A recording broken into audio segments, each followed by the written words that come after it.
do you guys think the rip-off theory is? Rip off your hand. Fuck! And then you attach it to Friend's tail. Yeah, but Dude, and then it's like the Catpetters thing, because it's like the dots and then the hand at the end. You're gonna make another God. presentation. All right, yeah. Scrap this one. Got it. They're like the tenna like killed like over the. Okay, so that is not what rip-off theory is, but welcome back, class. Thank you all for joining me this time. I'm so excited. Yeah, so this is gonna be a little bit different than our usual videos. Usually we talk about just like a general topic or like a general theory that's mainly known about. This one is a theory that, well, it's not necessarily a Mr. Brick original. I'm gonna get into specifically how this theory came up in general. But this is tangentially related to our Friend video that we just put out. You don't need to watch it before watching this one, but if you need a refresher for Friend, I would heavily suggest it because we're talking about Friend mainly in this one. And some of the missing pieces from that last video.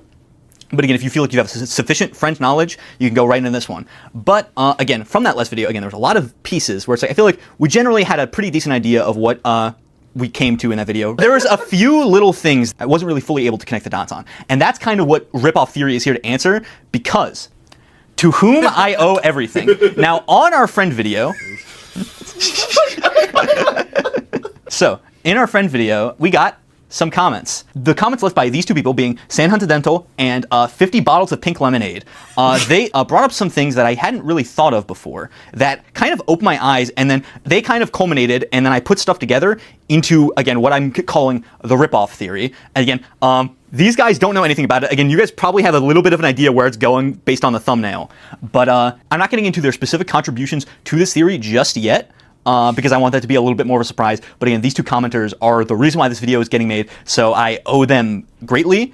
Before we get into me explaining what the rip-off theory actually is, I want to say if you end up enjoying the video, it would mean a lot if you were to like the video, or leave a comment, or subscribe even, or if you're on mobile, use the YouTube high point. Like, comment, subscribe, hype the video. You tell get your mom, tell your dad. And then also, if you've done all that and you want to support us even more, and you have the means, we do have a Patreon. You get the for any amount of money, you'll get the full presentation that we're going to be showing today, along with other bonus videos and maybe voting and polls and stuff like that.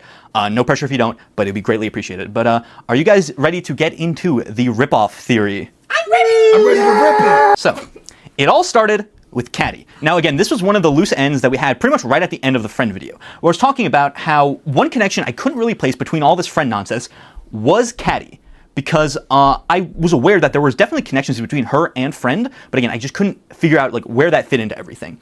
Again, I understood that Catti is not only a cat, she also is has pink and yellow accents to her character design. Again, the eyes and the hair and stuff like that, and the shoes, which is obviously the main colors associated with Friend. Additionally, Catti, with Chris, tried summoning a demon, which is much like Friend, because Friend, again, is associated with hell and stuff like that. And then also, Catti was notably visiting Noelle during the events of the /Rain sweepstakes page, which again, that's what leads us to Rare Cats, and by proxy Friend, because that's where we get, again, the Friend jump scare when you get a high enough amount, like points in the Bat-Tat version on the Spanta sweepstakes. So there was all these connective tissue tying her to Friend, but again, it's like, I basically said at the end of the video, it's like, what do you really want me to say? Because like, I didn't really know how to place it. This is where Sanhundental comes in with their comment that they left on our Friend video, which pointed out some interesting details that, again, we didn't point out in our video. And here's a brief summary of just some of their findings. So, the Kattenheimer house is similar to the shelter. When you're looking for the shelter codes with Susie, if you go to the Kattenheimer house, it says that there are 3 codes to unlock it. Again, obviously, this is a joke because they say afterwards, like, oh, these mean nothing, so it's supposed to like be like, oh, like you're looking for the shelter codes. These are codes for the wrong thing. But I think it's important to note that, again, through the mantle minigame, the sword route, we know that Friend is inside the shelter, which again is behind all these codes. And we know that this house has cats inside of it, which is hidden behind 3 codes, and then also the door itself is pink and yellow. So it's like, it sounds silly to say, but I think the Kattenheimer house is, but I guess you could say it's a ripoff of the shelter. That actually doesn't tie into the theory, but I was like, there's no other way to put it. But it is clearly like associated with the shelter, or supposed to invoke the idea of the shelter. Now also, again, we have these lines from the organics, where it's the tail which must be followed and the tail which must not be followed. Again, the tail which must be followed referring to the prophecy, and the tail which must not be followed referring to the tail of hell. But I think it is important to note that the entire Kattenheimer family are all at church together. So they are all at church following the tale that must be followed, being the prophecy. While Catti does not show up. because we know that she likes demons and the occult and all that, so she is following the tale which must not be followed. So yeah, those are just some of the connections that they make, but the most important one, Sand points out that Catti is connected to Friend through the mic room. Let's break this one down. So Noelle makes several references to Catpetters in her blog post. Again, I feel like that much is obvious, again, if you've read through all this Man for Music stuff. But on /Rain specifically, she mentions the mini games found on it. Again, that's where we get the version of Bat Tat and stuff like that. And she mentions that these are the same mini games that are in Catpetters make an appearance in Catpetters the RPG. So Toby specifies that there was a Catpetters RPG that has the same mini games as the Catpetters mini games. Now, in the mic room, obviously has a lot of cat imagery, and it even just lets you play the Catpetters minigames. So we know it's associated through that. The question is why are Catpetters, why is Catpetters stuff, why is the Catpetters minigames in TV World? Yeah, so why is that a part of TV World in the first place? So this can likely be attributed to a copy of the Catpetters RPG found under Azriel's bed. Again, there's this little text when you click on it. I think it's on a specific chapter, but it says, underneath the bed is an old copy of Catpetters RPG, which is what Noelle talks about in the blog. But interestingly, the next piece of dialogue says, Catti and Catti can be seen faintly written in it with gel pen. Now, the specifying with gel pen is important because when you're fighting the mics, their like little description dialogue as you're fighting them says, mics are getting ready to turn it up, smells like dried gel pen. So that establishes that all the Catpetter stuff in TV World is because again, obviously the Dreamer House is the Chapter 3 Dark World. All the Catpetter stuff is because of the Catpetters cartridge under the bed. And again, that, because we know Mike, again, maybe there's some debate Mike has probably something to do with Friend. Again, watch the newsletter video if you want to find more Mike and Friend shenanigans. Again, also, we know that Friend shows up in like Bat Tat when you get a high enough score. Again, even in like the normal like Deltarune version of it. So that is connecting Catti to Friend again, because we can't get to see Friend there without Catti and Catti leaving their cartridge of Catpetters, or I guess lending it to the Dreamer House. But a detail pointed out by Sandhunter Dental's comment is that the Catpetters RPG is referred to by Noelle as a ripoff of Dragon Blazers. Now, this detail really stood out to me for a big reason, but I'm not going to disclose that right now. We're just going to get into the direct implications of this. So first, this actually explains all the games in TV World. Now, TV World has this big theming of, again, like playing video games. Again, you're playing the sort of like Zelda style, like RPG kind of like walking around, like using a controller as a character to play as a different character. Again, that's just a part of TV World. But I think it's interesting because, like, why is that? Why specifically the TV World, like what in the Dreamer House is making that happen there? Because it's interesting because it seems that the game we're playing, again, the Legend of Tenna / the Mantle game, is intended to be a representation of Dragon Blazers based off of the Damn You Tenna page on the Spanish 36. So we're going to check this out. Again, I'm sure some of you guys remember this. Who's damning Tenna? So again, we get to this page, you know, where we have your little mic moment, whatever. But again, when you click on the TV, you get this TV static. You scroll all the way down, find this page, and then we're led to a blue square here. Again, it says, aren't you forgetting something? And then if we keep on scrolling up for a little while, it's going to take a second. Is this going to go by any longer? Like, Oh my god, it's been like 3 hours. Whoa. Places to be. Whoa. So if you scroll up, there's a bunch of white squares, which leads you to this little square, which is assumably a door, where Noelle, on this page, called Ice Palace / Glacier, describes how one time she got stuck in Dragon Blazers in this sort of Ice Palace area where there's a door where she didn't have the key. And again, she even posts this song from Dragon Blazers called Glacier. Now, again, all this should be ringing bells because, again, again, like on the Mantle quest and also on the normal quest, but again, Tenna rips you away from it before you get too far. This exact, like, what happens in Dragon Blazers happens. Again, there's you go on the water and the sort of like snow like comes down a little bit, and you go all the way up until you find the door that is locked unless you have the key, which again, Noelle didn't have the key when she was playing Dragon Blazers. So it is clear that, again, whatever we are playing in, like, again, whatever the Legend of Tenna / Mantle is, it is supposed to be a representation of Dragon Blazers. Because then also, even, again, when you go in here, the song that plays is called Glacier. So again, that just ties the reference even more. Dragon Blazers is the game that we're playing. Now, there isn't anything explicitly Dragon Blazers related in the Dreamer House, at least that I could find. So it seems that the copy of the Catpetters RPG, which we know is a ripoff of Dragon Blazers, is the reason for its presence in TV World, which also makes even more sense considering the fact that it's under Azriel's bed. And the backstage minigames, like specifically like the Sword Route stuff, where again you see most of the stuff, is in the green room, which we know that the green room is kind of supposed to represent Chris and Azriel's bedroom. Again, we have the two couches, which kind of represent Azriel and Chris's couch. Again, the one like green and yellow, like all happy looking, and the grayed out one with like cuts in it. Again, we see that on the right side, which would be Chris's side, we have all the knives, and on the left side, there's like a little mouse, which is supposed to represent, again, Azriel's computer and stuff like that. So again, behind Chris and Azriel's room, which again, like behind the bed, is where we find, again, this version of Dragon Blazers, which is the Catpetters cartridge that was Catti and Catti's. Now, Crazy. I've never even like. yeah, because I think there are certain things that I feel like we take for granted. Is like, why are we playing these games in TV I never world? really, like, thought of that. Yeah, so it's like, oh, it's kind of crazy that they're playing this. Yeah, and again, it's like it really, and again, I feel like the dialogue with the Catti and Catti thing, like I feel like I think we missed that like on our playthrough and stuff. So it's like but it's like the answer is there explicitly. It's like, okay, that it all like tracks. And it's all deliberate, which makes, again, certain things we're gonna talk about later. So like, okay, I think this might be even more deliberate with certain other things that you can take from what's going on. But again, maybe I'm getting a little bit ahead of myself. But so yeah, all this would further Catti's connection to Friend, given his frequent appearances on the like sword route quest, which also means that the reason we're able to get to the sword route quest and also again like learn about like how to do the weird route and all that stuff is through this copy of Catpetters the RPG. Wait a second. So this is the first, again, there's two big theories that I'm going to posit in this video. And my first theory is, did Catti cause the weird route? So, let's talk about this for a second. Now, I know that sounds a little bit crazy, but again, follow my line of logic here. So, it is clear playing the sword route that it is retroactively supposed to teach us how to do the weird route in like chapter 2 and following chapters, right? Again, we have the forbidden path began with ice magic. We get a white mage, party member with a cloak, who can shoot ice and freeze enemies, and eventually we find a bluebird and freeze them. And also, certain areas are just the exact same. Again, like this little turn is exactly like it is in Cyberworld, and then we go to the manhole and stuff like that and go down that. That is exactly like how it is in the weird route. So we know that, again, the sword route is supposed to be teaching us how to do that. And we know that Dragon Blazers is based off of Lord of the Hammer, which in and of itself is based off the prophecy. We know this because, again, Susie, after fighting Gerson, talking about Lord of the Hammer, which is the book series Gerson wrote, said, isn't that what Dragon Blazers is based off? Referring to Lord of the Hammer. And then Gerson, obviously in his fight, says, yes, the old tale based upon the prophecy, Lord of the Hammer. So we know that Dragon Blazers is based off of Lord of the Hammer, which is based off of the prophecy, which is, again, what's going on in the plot of Deltarune. So, Sand, again, the Sand Hunter posits that the Catpetters RPG being so many degrees separated from the original prophecy, because it's, so the Catpetters RPG is a ripoff of Dragon Blazers, which is a ripoff of Lord... I'm sorry. Shut up! My stupid mom! She said she packed me lunch for tomorrow. Fucking asshole!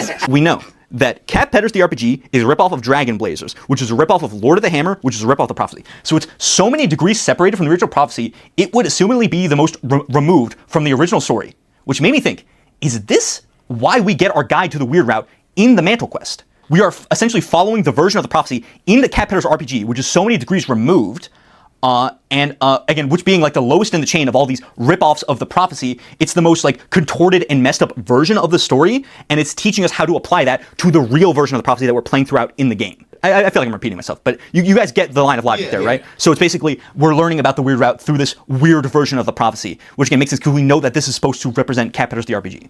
And so this also ties back to the idea of the weird route being this wrong and explicitly different, far off like alteration of the story, as well as how it's portrayed about like breaking the game and stuff like that. Again, I know some people like to, there's like an idea that's been thrown around a lot that I do think is interesting, where it's like, oh, what if the weird route is actually the original prophecy, and that the route we're playing is like a changed version of it, and it's like, oh, where it's like, I won't get into specifically why. Rip-off version of it. Yeah, but again, I think it's clear that the weird route is supposed to be the rip-off version of the original prophecy, because of like just like the dialogue. Again, the forbidden path began with ice magic. You know, Ralsei, changed dialogue in chapter 4 mentions that on the weird routes only, that even if we could change the prophecy, what if it was something even worse? And then also, again, when you talk to the hospital, or talk to the hospital, when you inspect the like little bead toy in the hospital, again, it usually says like, oh, the beads are marching along their grimly set path. Again, like sort of being a reference to like the idea of a prophecy and stuff like that. And on the weird route, it says one of the blue beads is broken and torn off. You could say it was ripped off of this. And then we also.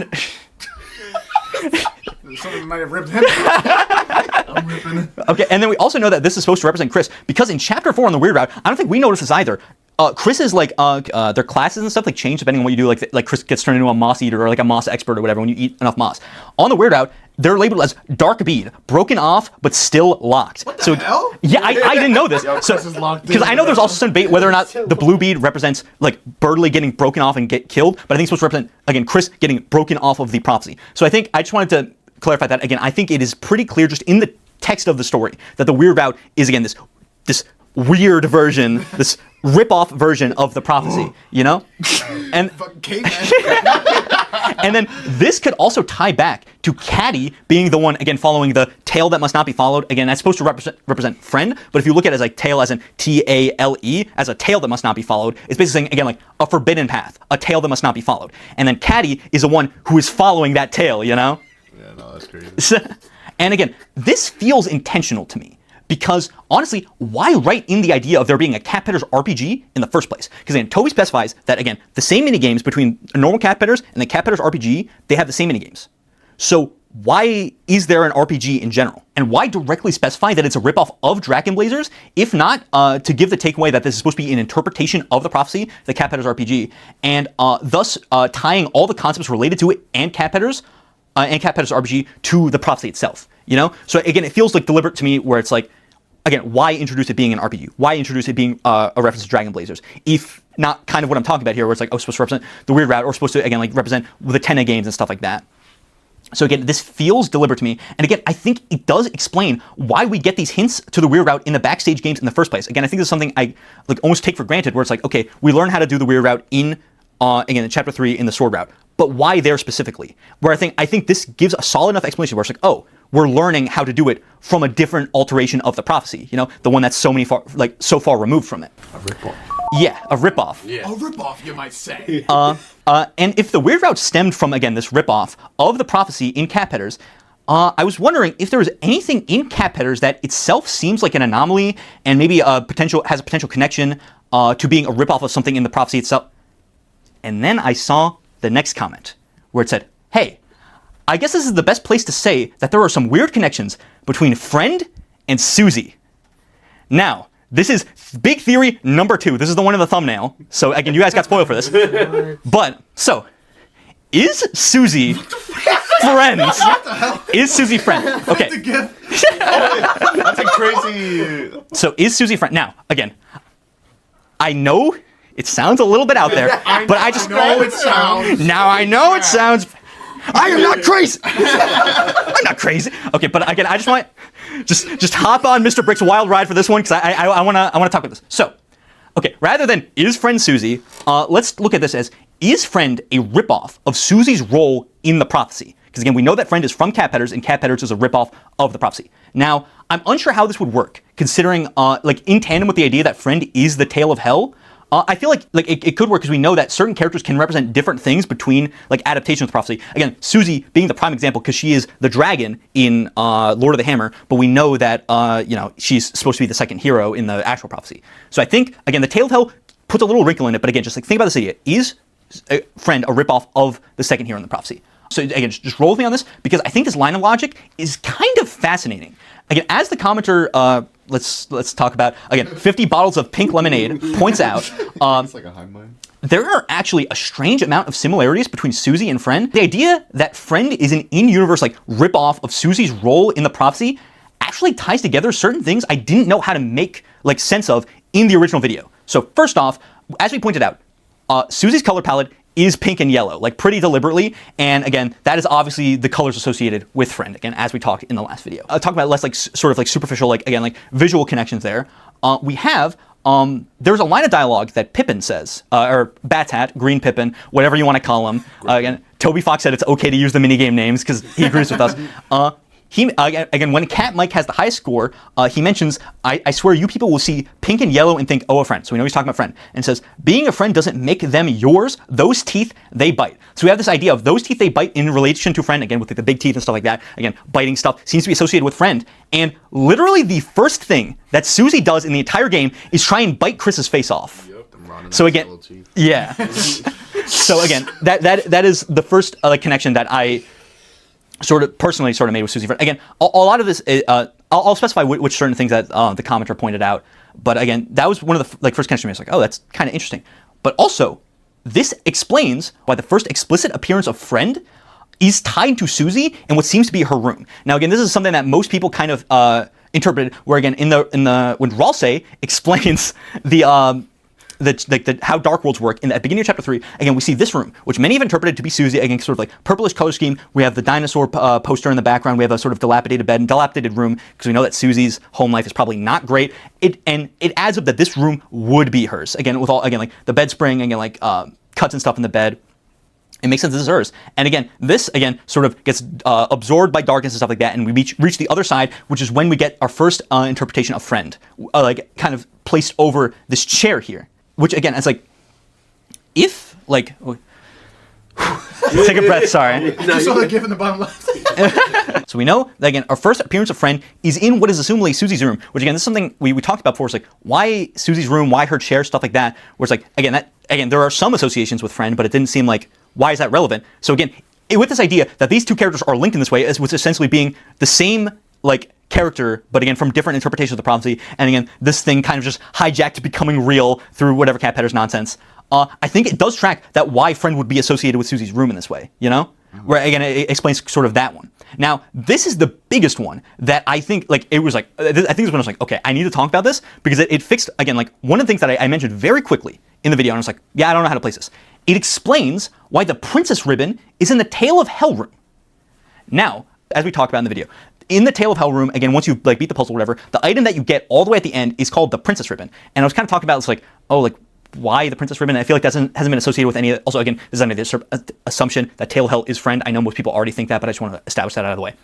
But again, it's like, why would a ribbon, like a Princess Ribbon, be associated with the Tale of Hell in this way? It felt kind of confusing. Until I remembered that Ralsei explains that the second hero in the prophecy, which is Susie, is supposed to wear ribbons. That's a part of the prophecy. Ralsei mentions in chapter 4, then again, you're supposed to wear ribbons. And again, Susie's like, oh no, I'm not in first grade anymore. I don't wear ribbons anymore. So again, if Friend is supposed to be, the same role as Susie, I think that tracks why you would get a princess ribbon in the room associated with Friend. Because again, they are the same character in a way. Tying into all this Tale of Hell stuff, it also explains the weird focus given to Susie's tail. Again, in relation to the Tale of Hell. Now, again, this is this weird sort of flirting back and forth that Susie and Noelle have, where Susie keeps on talking about whether or not Susie has a tail, and like trying to look and see if she has a tail, and Susie's like, no, I don't have a tail, like that's from your stupid dream or whatever, and like all this dialogue here. Again, I went to the DELTARUNE dialogue dump and searched like Control F tail, and pretty much most of the results were either, again, this interaction with Susie and Noelle, like, or like all the different interactions across the chapters, and then the Tale of Hell stuff. Like there was some other stuff, but I just find it funny. It's like, oh, this is where it mainly gets, like the bulk of where it gets mentioned. Again, like Noelle's like, does she really have a tail under her jacket? Does your tail always do that when you lie? I don't have a tail. That's part of your dream. If you see the real Susie, just let her know.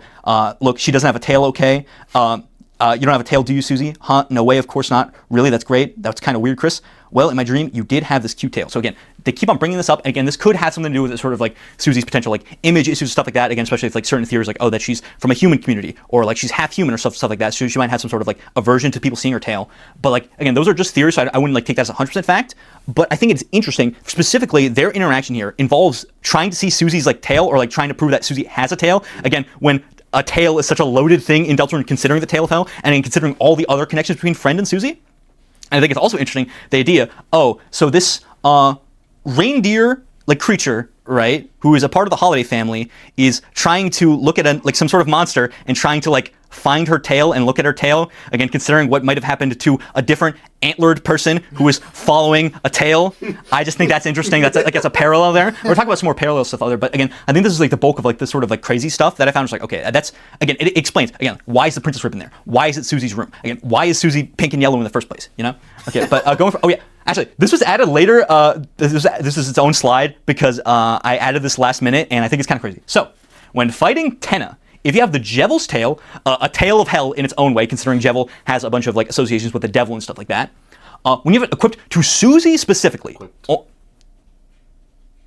when you have it equipped from Susie to Susie specifically, you gain a new act, allowing you to use the bet 30 option, taking a risk to gain more, but with a potentially higher cost. Now, maybe this is a bit of a stretch, but I think having this interaction exclusive to Susie, where you increase your risk of getting a bigger payout, which includes the involvement of a tale of hell, a tale associated with hell, that invokes kind of friend to me, because again the idea again like Spanton again like taking this risk to get bigger, but you know it had a high cost for him, you know, because he was talking with friend assumedly. Again, watch our video if you want to know why we think friend is the benefactor. But like again, I think just like this.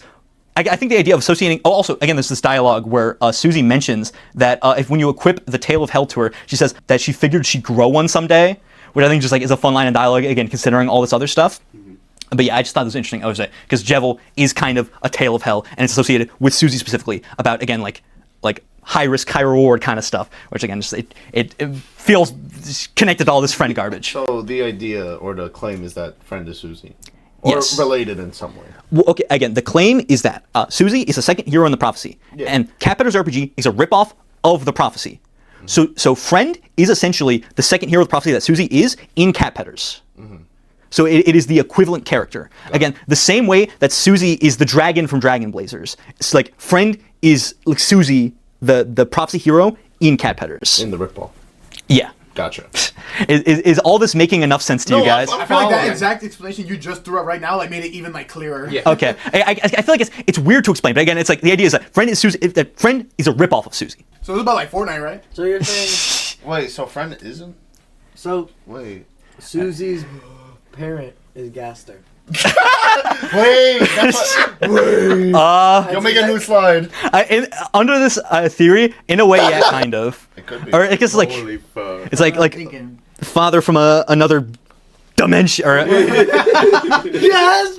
which you're saying that Susie's dad would be another him. Why do we like see Susie's birth certificate? It's like Susie D. Gaster. Well, It's like, people have made memes like that where it's like, oh like, yeah, hey Susie, I never really asked what your last name is. She's like, oh yeah, it's Gaster. Like, yeah, What's So- Gaster's first name? Gaster. William. wingdings. Wayne Tim Yeah, William Johnson. D. Gaster. William D. Gaster. See? Wait, He's so with his would this mean brother. that Susie is like a skeleton brother? She's Papyrus. Susie is. What about Jacob, fuck you- theory? Yeah, let's get on with it. All right, class. No, I'm getting your attention. Detention for you and you. Go on top. Detention for you too. What the? All right. Meet us in the parking lot, Mr. Brick. Yo, where'd you park your car, Bro, bro? jump your ass. Yo, get your ugly ass face off the phone. On reels. The Josh Ripoff. Damn! No, give me that. You'll get your phone back at the end of class. So let's go over more connections between Friend and Susie. So, well, actually, before we get into that, I want to say that everything we're talking about is also under the assumption that the second hero in the prophecy is Susie, which I know is kind of debated in the fandom a little bit. And like, I could explain all the reasons that I think that the second hero is Susie, and that the weird route is kind of us like forcing Noelle into that role, and that Noelle isn't intended to be the second hero like some people think. Because I get why some people say this, because again, the image of the second hero is kind of vague, even though, you know, that definitely kind of looks like a snout, you know, and it's more like Susie's hair. But look at this panel. Look at this panel of the prophecy. This is a panel of, again, the three heroes, where again on the left here, that's just Susie. It's the shape of her hair and everything. So again, whether or not you think that this panel is vague, this is clearly depicting Susie as one of the heroes. So You're all wrong. Oh, wait. I didn't say it. It's actually just Noelle wearing a hat. Yeah, that's another thing. Is like, oh yeah, it's like Papyrus and its iconic antlers, like Noelle and her iconic and not antlers. Yeah, Susie, I think, is pretty clearly one of the heroes of the prophecy. You know. Okay, back to friend connections. So again, the commenter, Pink Lemonade, they point out that there are an interesting number of parallels between Susie and cats. Now, Alfie's leaves milk in the alleyway for what she presumes is a cat, but it's shown that this was actually Susie drinking it. So again, like Alfie says here, it's for my kitty Mew Mew. She's the perfect angel. What does she look like? Well, I've actually never seen her, but ever since I started putting out milk, it's been disappearing. So I'd like to think that there's a cat. Now, again, obviously this does associate with, again, Susie clearly has a very poor home life, so again, she's probably not being fed well. So again, that's why she's drinking the milk. So again, that's the explanation for why she's doing it. But I think specifically having Toby depict Susie as, again, in a way where, again, she's mistaken for a cat and is drinking milk as well. And we know this is Susie, again, from chapter 4, which says, that's my free milk, you furry freak. She doesn't get to say degenerate anymore. We had the version where she said degenerate, right? Yeah, we played it before it got patched out. And The again, real version. Yeah. Not this copy, monochrome, rip-off. All the keywords. penumbra phantasm, the world revolving. Friend See- assigned me, blah, blah, blah. So yeah, I think Yeah, again, this is, again, depicting Susie in a cat-like way. And again, the commenter also mentions that apparently Tenna gives her cat treats. Now, I actually wasn't able to verify this. I was looking through the text dump and everything. I couldn't find where this specifically happens, if it does. I actually want to ask comments if this does happen, if you could, like, find it and let me know, because I would be interested. But again, just know this one's a little bit shakier because I don't have confirmed that does happen. But while looking, I did find that Tenna asks when you go to the back room where Tenna's being like, yeah, we have Toriel, she's in a ball. Susie goes in there and Tenna's like, oh, do you want a free toy ball voucher? Which again, like, again, you know, Tenna says a lot of weird stuff in the first place. You know, he's talking about giving her non-glooby slime. But I think it is interesting, again, like on this idea, again, talking about friend, like Susie and cat connections. Again, Tenna specifically asks if she wants a free toy ball, you know, because, you know, cats. And then also the last one from the comment mentions that her axe is described as being made out of the mane of a dragon. Now, dragons can have manes. Like, that's not something, a foreign idea to them. Now, again, we know that her axe is like her hairbrush, which again has hair in it, which is that's what the dragon's mane is. It's Susie's hair. And again, dragons can have manes, but I think it does kind of call to mind sort of like cat sort of lion imagery, thinking of like a mane. So that's just the connection between Susie and cats, which obviously I don't think I need to explain why that connects to friend. Okay, this one's also a little bit silly, but I want to mention this. So I've seen people say that Lancer being lost in the Scarlet Forest in Chapter 1, again, a forest that has all the Forgotten Man trees, is an allusion to Des getting lost, again, lost where the forest would grow and all that. Because again, we have this whole like, ho, ho, ho, I'm so lost and confused. Because I remember seeing people spread around this image of like, Toby Fox writing December Holiday, that's messed up that you would put a line of dialogue like that. So it's like, again, if we think that this is supposed to be kind of like sort of an allusion or like a parallel to Des getting lost, we have Susie trying and failing to find Lancer in a forest. Meanwhile, we have Friend assumedly doing the inverse by luring Des into a forest, you know? And I think just like especially due to like the initial like Susie kind of being like a sort of antagonist role in Chapter 1 and like her insistence on being like a bad guy, I think Friend being the sort of like contorted like funhouse mirror version of Susie, again, through the lens of like the heavily altered like Catpetters version of the prophecy, is just an idea that I just kind of, again, love ever since I again, seeing the comments like made me kind of like start putting some pieces together and like think about it. We're about to go a little bit crazier after this, but that's the kind of like the main like bulk of evidence. And it's just like, I want to know just like, what do you guys think about just like this idea in general? I mean, it's pretty cool. There's evidence backing it. There's a lot of parallels. Yeah, That's very interesting. Yeah. Entirely plausible. What are you gonna say? That's nuts. It really is. I think like well, she's trying to find Lancer and then like be like nice with him, like trying to find him for a good reason, and then but then also trying to like seem evil. He's like a direct opposite of like he's evil as fuck, but he's trying to be nice. You know? Yeah. Because he's trying to be like, you know, like trying to be like Spam's benefactor or stuff like that, but still it's seeming like maybe like screwing him out in the end and stuff like that. So I think it is interesting because I think it's like, again, certain things are like, okay, like direct connections, certain things are almost like, again, like the opposite, you know, like Susie is supposed to wear ribbons but doesn't want to, meanwhile Friend is giving you a ribbon, you know, where it's like, again, it's like, I think it's like, it's kind of like variable, like certain things it's like, a ripoff isn't like the opposite. Certain things are ripoff is because they're like parallels and stuff like that. And I just think it's like the line of logic is just so interesting to me. Isn't it like after it comes from the first story, then it's told to someone else. It's like a game of telephone, and like it changes every time. A phone, you said? Yeah, a game of telephone. What? Yo, great idea, Jacob. That shit was all me, man. I was gonna say it gets Our like worse. smartest Yeah. Yeah, so it gets more contorted and contorted towards like, again, like, and there's certain big things that are different, you know, it's like, you know, Susie's obviously not a cat, even if she has some cat-like stuff, you know, Friend, he has like a long tail like a dragon, but he's not explicitly a dragon. Friend is a guy, but, you know, Susie's obviously a girl. Or as Friend is assuming a guy, we actually don't know, but again, I think some stuff, again, if you read into certain theories, could make the case for it, but it's like, I think like the difference is that, because again, it's just like so far removed, you know? Yeah. And I just think, again, like, having these two characters specifically parallel, because I feel like I've not heard that idea before, you know? Because I think Friend parallels with a lot of other stuff, but it's like, I think just this specific line of logic, I feel like hasn't been explored a lot, and I'm really proud to have such, like, great commenters just in general, and giving me, like, this sort of idea to kind of put the two ideas that they came up, like, kind of smush them together into this theory. Mm-hmm. But that is not all. Again, we had a little interlude talking about the theory a bit, but I want to get into my most kind of wild and crazy part of this. Okay, buckle up. So, on the opposite side of the Tale of Hell room, which again, probably associated with Friend, is a panel saying they'll hear the ring of heaven's call. And again, I think the way that these are placed in parallel to each other sort of implies these two forces, again, heaven, again, the angel, and hell, again, Friend / Gaster / other nonsense, are sort of in opposition to each other, which I guess makes sense. The forces of heaven and hell fighting each other. And if we keep on trading back and forth aspects of, because a lot of it is like taking aspects of like Susie and applying it to Friend, or like back and forth. So I think it's interesting. So, okay, again, if this Tale of Hell panel is supposed to kind of represent a weird contorted ripoff version of Susie in a way, does that imply that Susie might come into conflict with the angel at some point in the story? Now, it seems increasingly likely, especially after the recent chapters, that the angel from the prophecy is like us playing the game, and Susie opposing us seems possible. It definitely seems like a possible route that like could go down. But I think it's important to note that additionally, Noelle also has several allusions to being the angel or being related to the angel. I have just some of them here. Again, Spamton calls her angel several times. She mentions on the Ferris wheel that she'd want to grow big angel wings and fly away. She gets crucified. She makes the angel doll with Des in youth group. She mentions that as a kid, she had a small like pair of angel wings that she wore to, I think, some sort of pageant. And she mentioned that she liked wearing them so much that she just kept on wearing them just like for the future to come, which again is like this idea of Noelle just really liking wearing it. Also, again, she kind of has like angelic like robed stuff. And again, I think when we first saw her, because we saw like the first look we got of Noelle's Dark World, I'll see if I can find the image.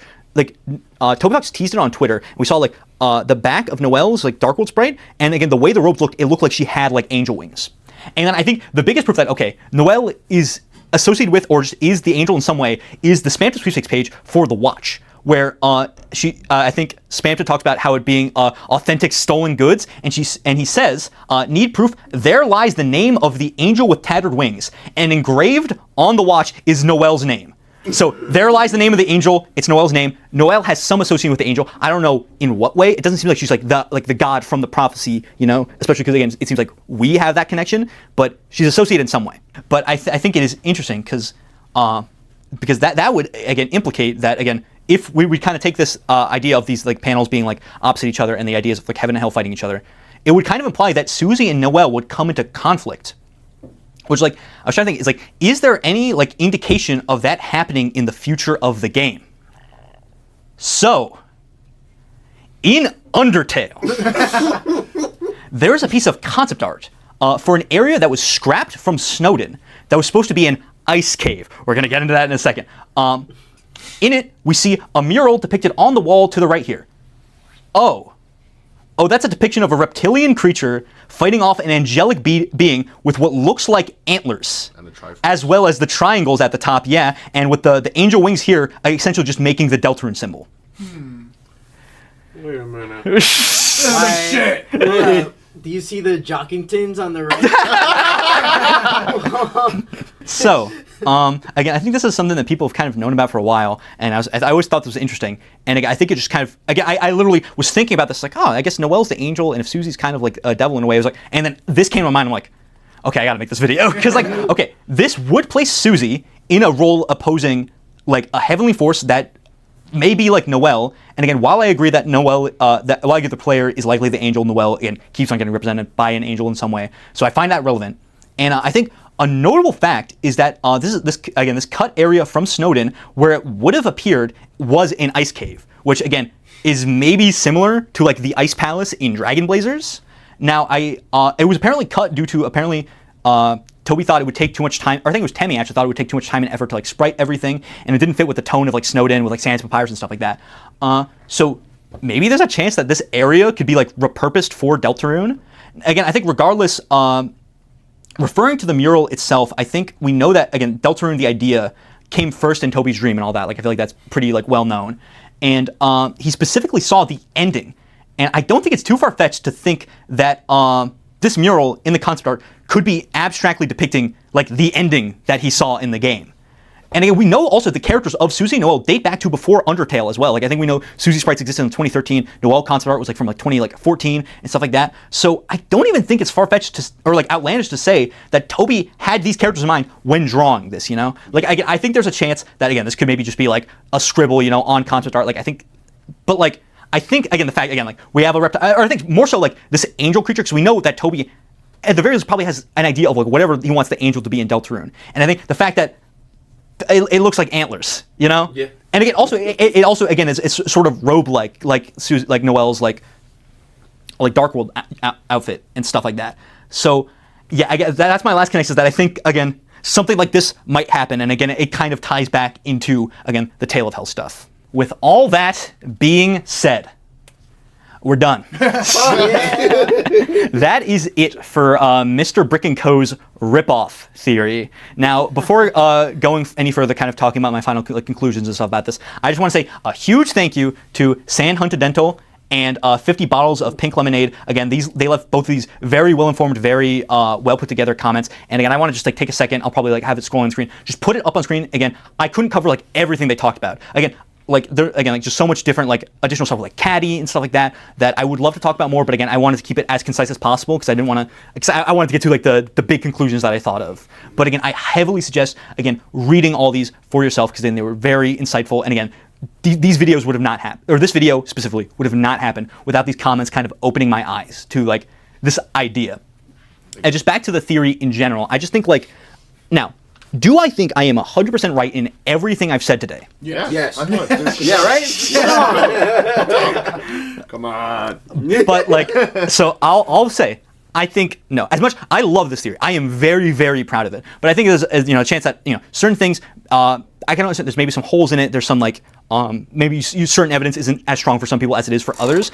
But what I think is important about this is it's kind of the idea of sort of alternative thinking and thinking about new ideas and stuff like that. Because I feel a lot of times Deltarune people kind of get caught up into the ideas of what they already think Deltarune is and kind of contort different evidence towards that. Where I think in the same way like scientific theory in general, where it's oh yeah, just kind of trying something new, seeing if it works, and even if it doesn't work, you're going to learn stuff from making those mistakes to find new stuff. Whereas I don't think everything we have here, I don't think we've solved Deltarune here. Again, I think there's certain things that I'm very confident about. Again, the idea of the weird route connecting to the Catpetters RPG and it being a ripoff and stuff like that. I think Susie and Friend connections. I think again explanations for certain things like the ribbon and the Susie's room and stuff like that. I think that is strong, but I'm willing to I understand that, again, not everything is probably going to be correct. None of it could be correct. But I don't know how much, again, you guys see of Deltarune stuff other than, again, the stuff I kind of present towards you. But again, I really don't think I've seen anything kind of like this theory or posits an idea this way. And again, that just makes me feel very proud because, again, this feels like the first real, okay, this is because in the Chris Hand stuff, that was we made a video about that theory, but that wasn't my theory. That was the community theory that I wanted to spotlight and stuff like that. Or even stuff that was more specific to us, like Chris dies in an ice lake. Plenty of people had theories about Chris dying and coming back to life, or Chris again falling in the ice lake, the lake in Hometown specifically. But this feels the first one. It's okay. Again, I feel it feels a little weird to say it's mine. When again, it's I owe San Huntidental and 50 bottles of pink lemonade a huge thanks for this. But it's kind of taking certain things because again they brought up the ripoff thing, but then I kind of connected that to that connects to a weird route and stuff like that, or and then taking that Susie and Friend parallels, and then connecting that to the ripoff stuff. It's that's a ripoff of the character, So I think it's I just find it just. Maybe I'm being too personal now, but I just found again putting this together just so much fun because it felt like a really new idea, and I hope you guys liked watching it, and obviously you guys on the couch too, but I hope even if you guys don't agree with the theory, you find holes in it, that you at least find it interesting and it gets you thinking about new things, because again, that's how we're going to get even closer to figuring stuff out. And I think just in the time frame that we have now, where Deltarune is still not a completed game, I think it is so fun that we can again talk about stuff like this, and there's still new developments to be made, new stuff to talk about. But again, that's my last yapping. Do you guys have any thoughts about the ripoff theory? There's a lot of evidence. It's one of those things where it's it'd be neat if everything comes to fruition. But I feel like watch, he's gonna fucking prove it. How much you want to bet? From what we have now, there's a lot to think about and consider. Yeah. Especially the whole angel and yeah. That was crazy. I saw that. I was that was oh, by the way, there's this damning piece of evidence. So even if not Friend isn't Susie, it is interesting to think there might be conflict because the Tale of Hell and the angel and all that stuff. For sure. Especially with, like I said before, the Chapter 5, or especially with the setup currently for Chapter 4's Weird Route, where seemingly we may have implanted a soul into Noelle. Who's to say Chapter 5 is bye-bye, Chris! He just fucking jumped into Noelle. Yeah. And, I don't know, maybe she turns into some fucked up, angel monstrosity. Yeah. Because also, I mean, that would actually kind of track, because again, we know that, again, Azrael, when he absorbed Kara's soul, again, sort of turned into, again, the god of hyperdeath and stuff like that. So you know that he looked different. So if we're implanting sort of a human soul into Noelle, I think it would track that actually she would get a new design, which again could maybe look something like this, And obviously Susie wouldn't be oh wait, this is actually awesome. I have no problems with this at all. Yeah. No, there's bound to be conflict with Susie and Chris because I mean, Chris is like doing all this crazy shit. I hate when people leave me out of shit. Yeah, it's like So I may have set up 90 different scenarios where we were going to be killed, but it's for. I'll be honest, I hate people named Chris. And Ralph is also like, yeah, that's crazy. Like, yeah, I also hate people named Chris. I just like, bro. Ralph is like I sweating. can't tell you everything. I think it's really funny where it's like I think I saw someone say it's like when Noelle when they're like Noelle's talking about like no triple trucies when they're talking about like working with like Queen and Chris together, and then Chris being like, bro, Noelle, I'm at like 6 trucies right now. Okay, again, do any of you guys have any last theories about specifically like the theory, or not theory, just like thoughts in general? Like and subscribe is a good thought. Yo, hype this video right now. True, do that as well. Please He do. Said, what's it called? It was like it was interesting to get something like kind of like big like new theory because like you Yeah. know, the community like is basically just going off of all the stuff we kind of have now. Yeah. Yeah. So would you say when you have a bat, everything looks like a ball? We can't talk about the thank you pages.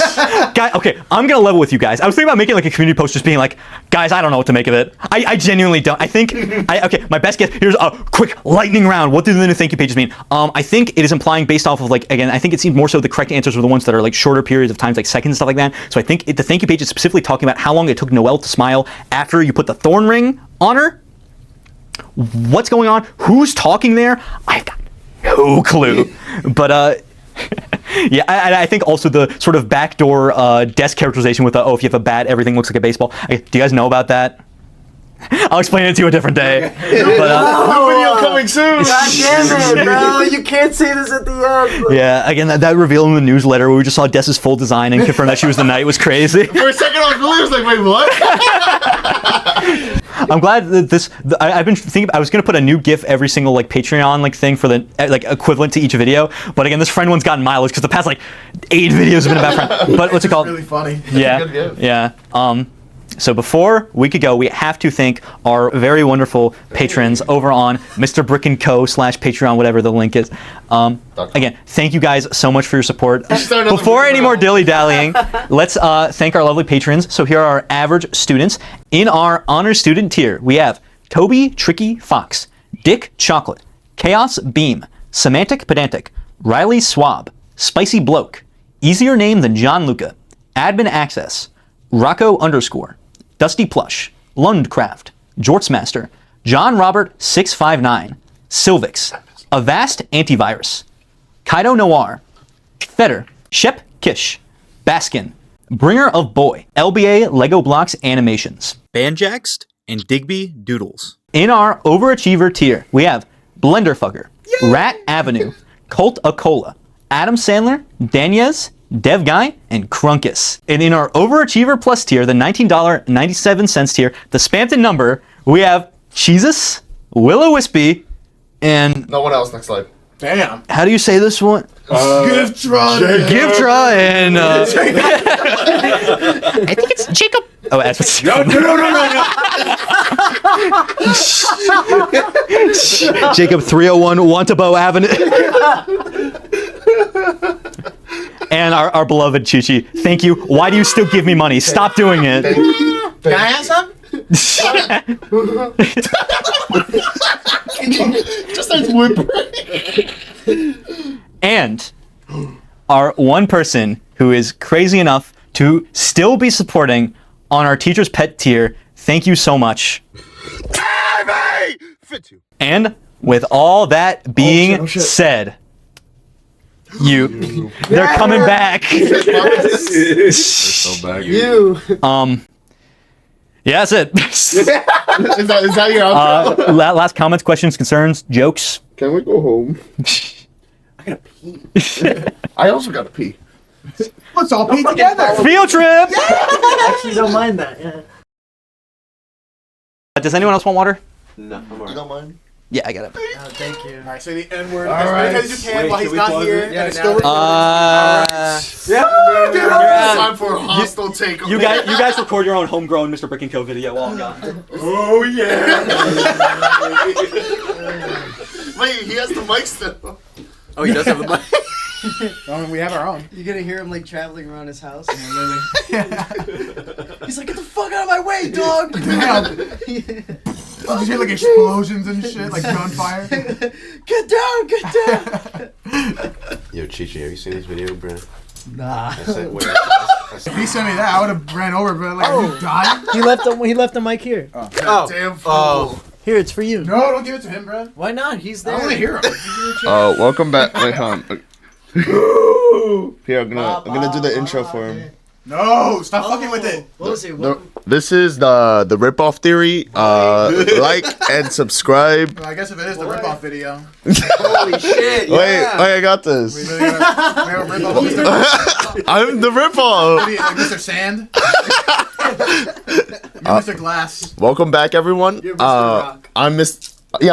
Rock. Mr. Stone. Mr. Stone. Welcome back, everyone. I'm you go, Mr. Mr. Stone. Today we have a little bit of a homebrew theory. I like to ode all to at least 2 people. We'll get to them later. But fuck!